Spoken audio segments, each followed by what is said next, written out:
Morning has come. The birds were singing, and the light of the sun was warm and sparkling.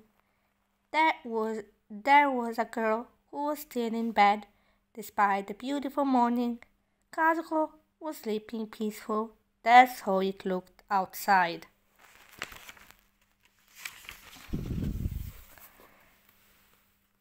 In reality, Kazuko was having a usual nightmare.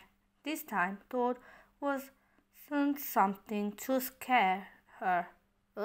Okay, this time Toad wasn't something to scare her a lot, as she did look calmer.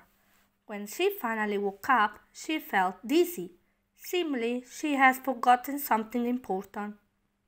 That's right, she was going to be late for her first day of school. Kazuko started to get in panic and went to get dressed fast as she can. Goes downstairs in the kitchen and made herself a quick breakfast. She ate fast and dashed out of the room home to reach school as quickly as she can. Unfortunately, she arrived late, but the teacher was not yet there. Questioning what had happened to the teacher, who was never late, Leia came out nowhere to try to spook Kazuko. Kazuko was getting angry at Leia, who was enjoying when Kazuko gets angry and who was nearly in panic. Leia, while still giggling, she told Kazuko the reason why the teacher was not there yet was due to an accident. The teacher was alright, but someone who had the car accident went to the hospital. The teacher who witnessed that went to the hospital to check the person who was injured, and because of it, the teacher called to let everyone know that even if she is not here yet, everyone should still do some work. The lesson is still on, and who came late is auto-registered. So Kazuko would go to detention. So Leia said, "Hey, that's not fair. Even though the teacher is not here, why do I need to go to detention?" "That's because you came late. That's why." Leia smirked as she was having fun. Kazuko was not in a good mood at all. One thing about the alarm clock that didn't wake her up on time, and now she has to go to detention even though the teacher is not there yet, as she is in the hospital due to an accident that she witnessed. That's truly unfair. Ah! Scream as much as you want, nothing will change. 12 o'clock. The teacher has finally arrived, but she noticed that Kazuko had refused to go to the detention and skipped school, literally, not only the lesson.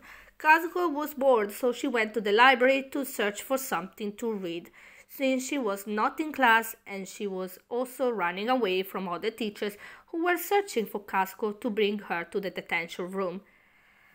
The library that Kazuko went belongs to Romeo Nightmare.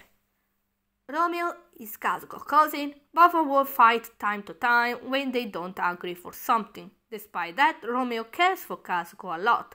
Though Kazuko is very dense and Romeo-san doesn't show on his face that he cares for Kazuko, making this awkward. As Kazuko was in the library, she went to take her wooden stool to stand up and take a book in the shelves.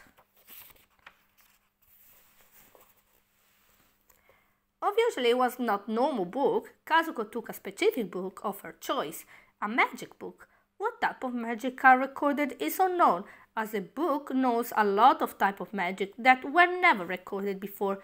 Just ask what you want and the book will tell you. But be aware, the book will also choose whether to tell you or not. This is another reason why not every magical things are recorded, is because the book would see the person as not worthy of its knowledge. Obviously, Kazuko knows this, and that's why, instead of letting the book choose her, she starts to eat it. Because of this, Kazuko knows everything that has to be known without search, requiring the book knowledge. The time was passing by, and Kazuko was still in the library. She was reading normally at the end, and decided it was time to go home.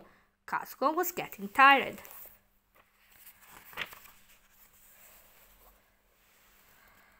As she reached home, she went straight in her room and went to bed.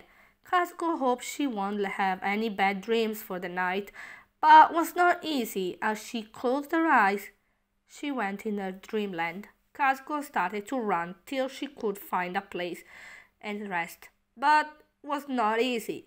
She was getting tired, her legs were hurting. She wished for this to stop, but she couldn't stop. It was chasing her. The monster was chasing Kazuko, waiting for her to stop and bring her to the deepest darkness. But then there was a small light. Kazuko tried to take the hand, but she woke up before she could take it. When she woke up, she could not recall the dream that she had.